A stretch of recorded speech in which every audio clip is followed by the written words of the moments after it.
Hey guys, how are you all? My name is Rashid Ahmed friends and I welcome you back to my video. So in this video friends, I will be discussing this Deoband movement of 1867 with you. Its name was Darul Uloom Deoband because there are many factions of Deoband present all over the world. So I am specifically talking about Darul Uloom Deoband movement of 1867. I will also talk about its efforts in keeping India united. I will talk about the role of Mohammad Qasim Nanotavi, Rashid Ahmed Gangohi, Maulana Hussain Ahmad Madani. This is very important, and its support to International Congress. So all these things I will be discussing with you, friends. So this is presented by me, Harshid Dwivedi. If you want to follow me, you can find the Instagram link of my profile in the description box below. Also, friends, this video is in English. If you want to watch the Hindi version of the video, its link is also given in the description box below. You can go and watch that video. Now, see, this Deoband movement in its present form is not only today present in India, but it is also present in many other neighboring countries like Bangladesh, Pakistan, Afghanistan, and in some European and North American countries also. Also, friends, just see this Deoband movement is not the only movement. There have been many Deoband movements all over the world at different times of time since medieval India. I am talking specifically about this Darul Uloom Deoband. This was established in Deoband. This is a place in Saharanpur districts of that time United Provinces and present day Uttar Pradesh. It was founded in 1866 by Mohammad Qasim Nanotavi, whose lifespan was 1832 to 1880, and Rashid Ahmed Gangohi, whose lifespan was from 1828 to 1905. And its one important aim was to train the religious leaders for the Muslim community. Two important objectives of Deoband movement was there. The first objective was to impart and propagate the pure teachings of Hadis and Quran to Muslims and also Muslim leaders who are in turn going to tell them to the Muslims at the ground level. Also, its one more important role was to ignite and keep alive, keep lit the fire, the revolution jihad against the foreign ruler. And who was the foreign ruler at that point of time?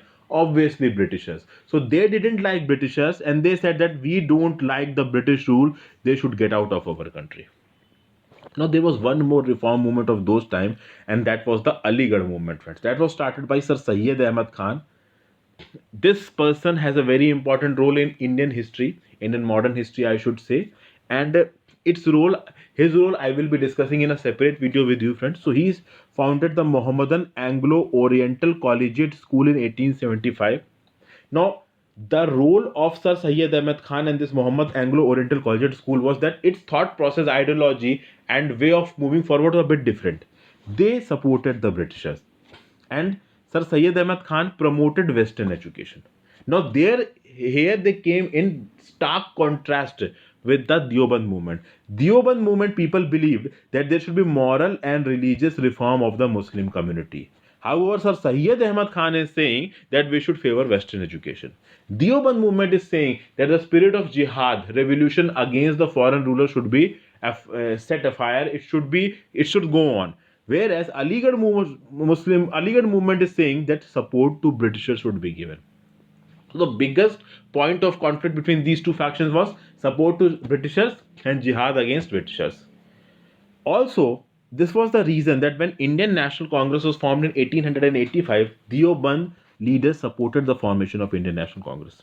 Also, in 1888, a fatwa was issued by the Deoband school against all the organizations that were working under the Aligarh movement and supporting the Britishers. And when this fatwa was issued, a lot of people gave their analysis that this fatwa is being issued because of the rift between the Deoband leaders and Sir Syed Ahmad Khan of Aligarh movement, Mohammedan Anglo-Oriental Collegiate. Now, there was a person named Maulana Hussain Ahmad Madani. He was a student of Sheikh ul Hind Maulana Mahmud ul Hasan. Now, both of them were the followers of Deoband philosophy. Okay, now this Maulana Hussain Ahmad Madani, who was also a religious scholar, he said that all should endeavor jointly for such a democratic government in which Hindus, Muslims, Sikhs, Christians, and Parsis are included. Such a freedom is in accordance with law. So he said that such a democratic government would be formed that should be formed jointly by the Hindus, Muslims, Sikhs, Christians, Parsis. That should all be involved in the democratic decision making. Everybody should work combinedly, and this is also in accordance with Islam. Islam doesn't say that everything should be separate. There should be a combined endeavor to form a democratic government. And also, Madani was of the view that there is no requirement for a separate community, a country. There is no requirement of a separate land for Muslims. Muslims and Hindus and any other religious group, religion, caste can live combinedly in a united secular India. So he was against partition. He also targeted those Hindus and those Hindu organizations which were trying to communalize the issue. Those Hindu organizations, those Hindus which used to say that India is not a place from non Hindus, he severely criticized them. And this Deobandi movement was followed by many a people. It was also followed by the red shirt leader, the Khudai Khidmatgar leader Abdul Khan, Ghaffar Abdul Khan, who was active in the northwestern frontier province at that point of time. However, what is happening that in today's time, the Deobandi philosophy is a little bit more extremist approach. It is active in countries like Pakistan and Bangladesh. It is not as liberal as it used to be in its initial phases.